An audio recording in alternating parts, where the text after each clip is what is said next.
Mga kasayan, kakabit tayo ng mini driving light sa Motorstar 125, Lucy 125, pwede siya ba?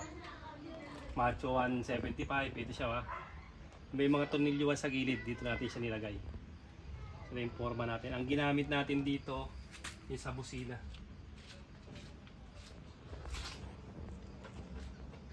Ito siya. Tinupilang natin siya ba? Pero yung medyo mas makapal. Ito. Tutok mo nito yung ano. Mas makapal siya. Kasi yung kinabitan natin dito na Macho 125 2024 model. Ganito lang yung ginamit natin. Pero hindi naman daw nagbabibrate. Okay naman daw siya. Kasi magaan lang naman itong mini driving light natin. Ito siya. Mas makapal to kaysa rito kabilaan. Ayan yung ano natin . Pwede rin dito kung gusto nyo sa may ano. Sa pagka TMX 125 ganyan yung headlight nya . Sa ilalim lang nilalagay, dito nilalagay sa dalawa. Ito dito na para nakatayo siya. Para tamang-tama, napakadali niyang i-adjust. Bali ang una natin gagawin kasayan, ito ano. Hanapin muna natin yung ano nito, yung common.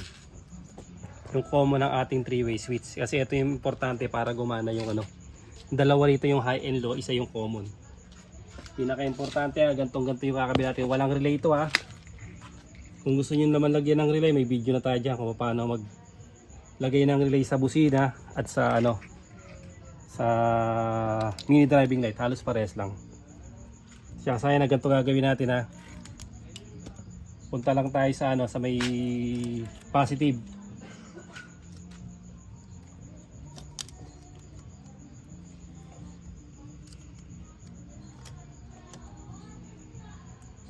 Siya ba?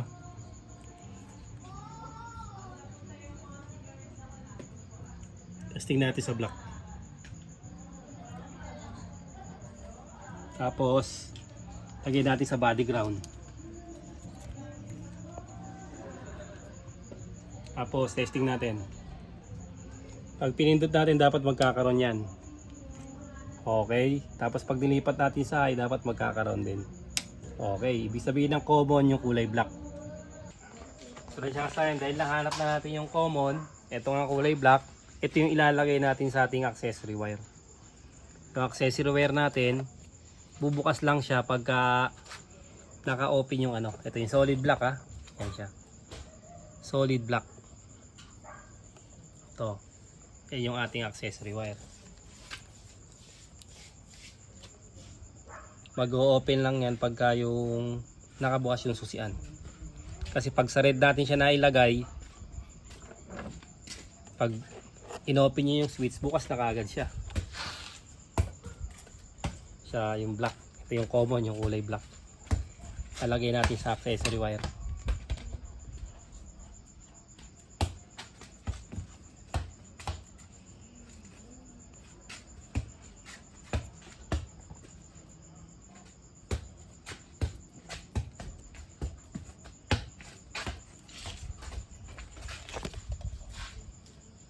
Ibig sabihin may supply na ng ating high and low. Pag nailagay na natin itong ano, yung common sa accessory wire.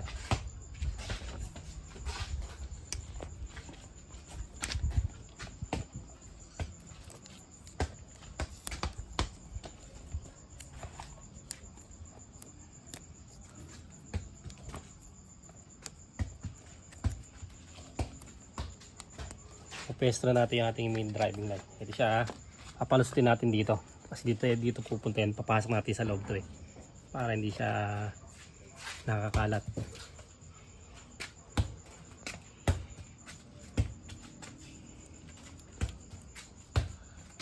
At ipapadaanin sa likod Yan. Para yung wire niya hindi nakapababa lang siya. Ito. Tapos lagyan natin yan ng dito sa dulo. Cable tie natin yan para nakaganto. Ito na isa. Yung isa ganun din. Yan pang ganyan Tapos pupuntahin natin din dito. Pagsasamahin natin yan Kikable tayo natin para nakatago lang yung ating ano. Tapos dito, pag sasama-samayin natin siya, kulay-kulay lang naman.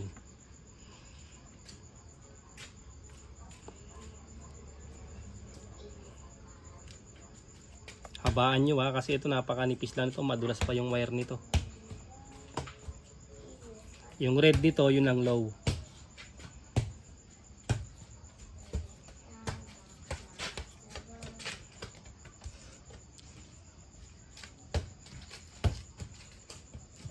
Na, yung red lalagay natin sa high. Ayun na. Kasi yung red sa 3-way switch low yan eh. Ito yung high.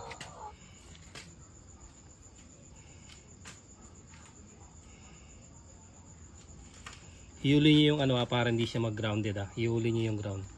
Yun na yung ihuli nyo yung ilalagay na ano. Para masupply ng ground. Pag may ground na, gagana na siya. Para hindi kayo maano ng ano. Hindi siya maputukan ng fuse. Pwede nyo rin naman tanggalin muna yung fuse ng motor para walang kaputok-putok siya. Tapos yung low, ito yung low ay hindi low.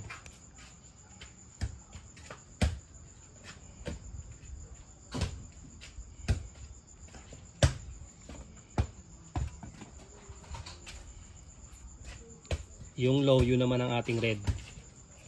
Red ng 3-way switch.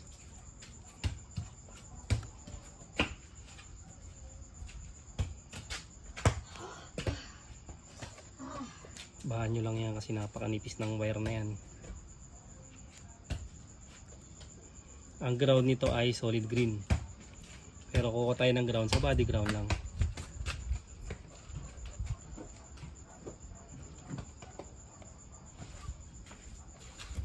Kasi ang ground natin malaki yung iniikutan ng ground. Mula sa unahan na to hanggang sa hulihan ng motor merong ground, body ground. Kaya mas malakas ang ground na nabibigay. Basta tama lang yung pinaglagyan. Tsaka gamit ng i-terminal para siguradong ano, parehas ng battery yung makukuha. Ground ng battery at ground ng ano, body, parehas ng reading.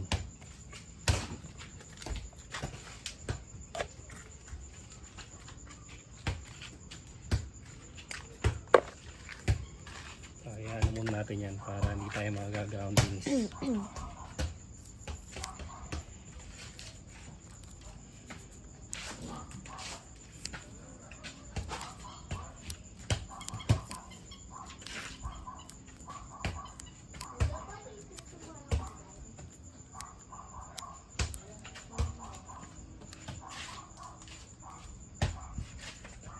Kaya iwan yung ano niya na.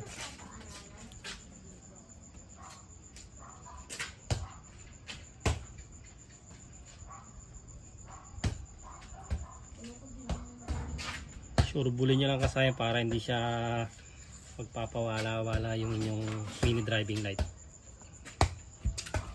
Surbul na yung pag-wire.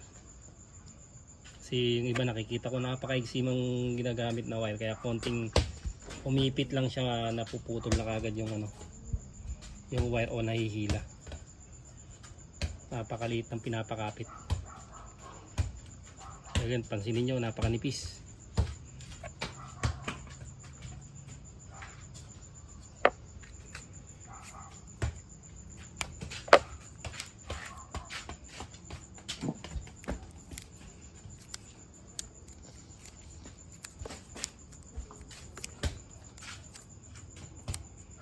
Pati sa tape medyo mahaba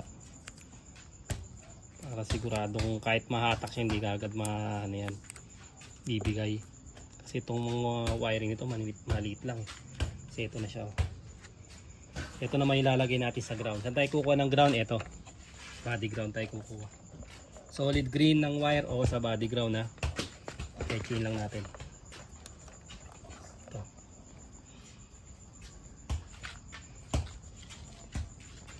Ito siya.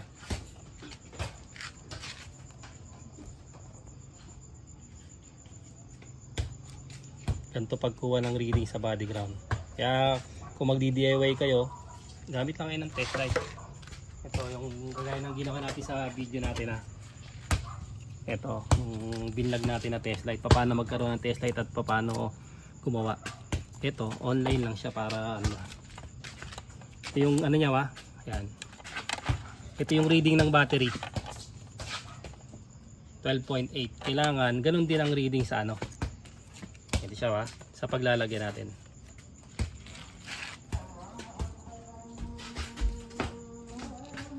Ayan, tingnan mo dito. Okay, parehas 12.8. Ayan. Yun yung ano natin, yung ating ground. Doon natin ilalagay.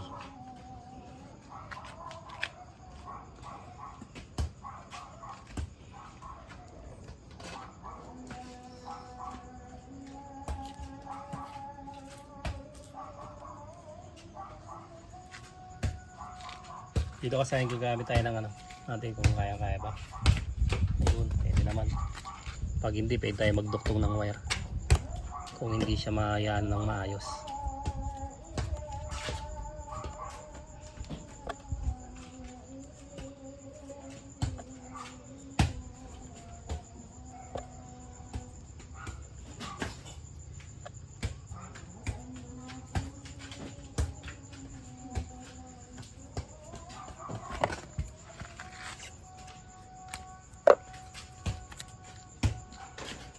Ibig sabihin ko sa akin, dahil may ground na yan, okay na yan. Gagana na yung ating mini driving light.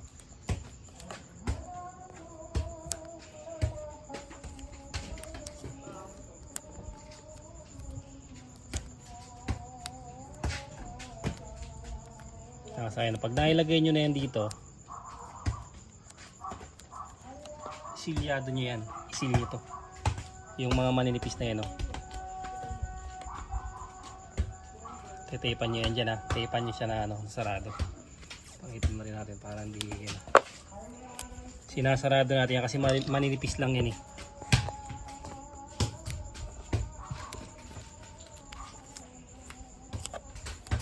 Para pag kumapit na yung tape, sama-sama na sila. Hindi na basta-basta mahihila yan. Kasi yung manipis na wire natakpan na. Ayan, natakpan na yung manipis na wire. Tapos kikable tie natin yan dyan. Yan. Anong pa namin yan? Babalutan pa namin ng maayos. Mas maayos yan. Kailangan yan pagka nagliko-liko. Pag nagliko-liko na yan, wala siyang mahahatak. Yan. Kikable tie na lang yan dyan. Let's testing na natin.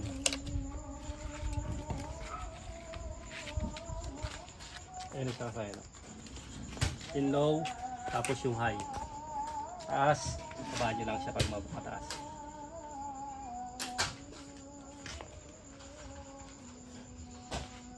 Ayan, tapos kagaya ng ginagawa natin, testing na rin natin. Para mas madali natin siyang mas madali natin siyang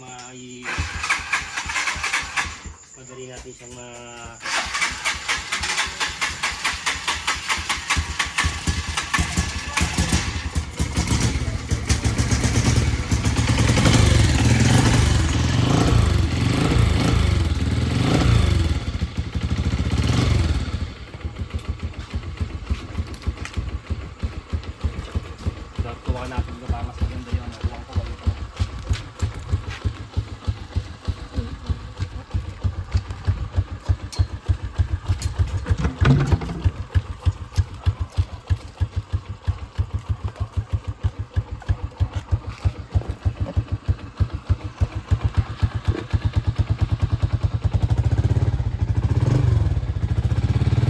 Nakasaya na, tapos hanap lang kayo ng pader.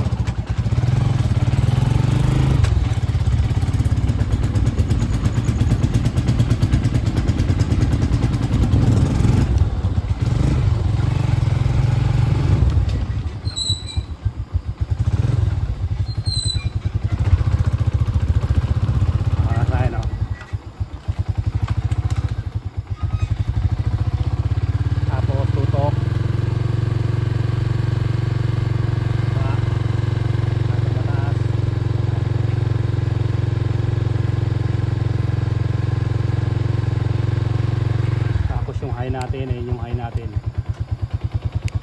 Low, high.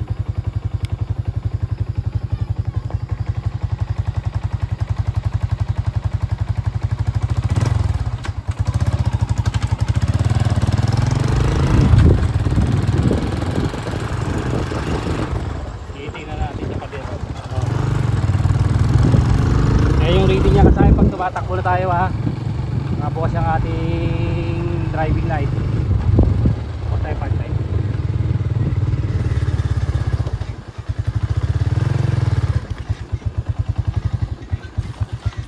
Pag hindi nakasentro yung ano natin ha. Okay naman yun. Low. Baliktad. Ang high natin ay dilaw.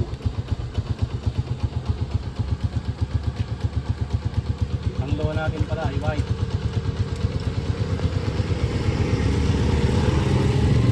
White yung low natin. Pagka ganun ka sa'yo, babaliktad yung lang natin ha. Yung white pala yung low. Yan. White yung low. Tapos yung ano natin, yung yellow natin yung high. Masyadong mataas.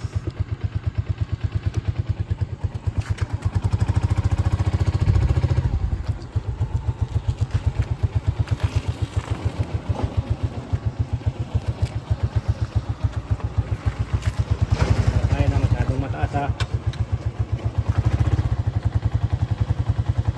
Dito lang. Ayan. Ayan nyo ha, pantay na pantay. Tapos yung high natin, yung yellow.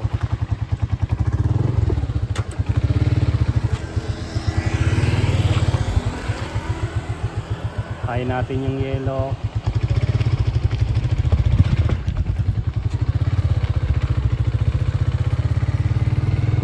Low.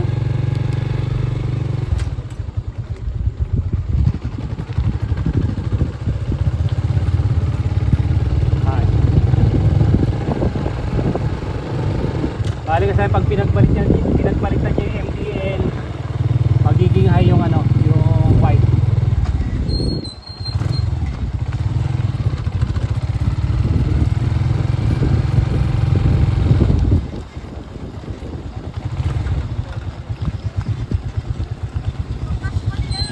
Ito, tutok mo rito.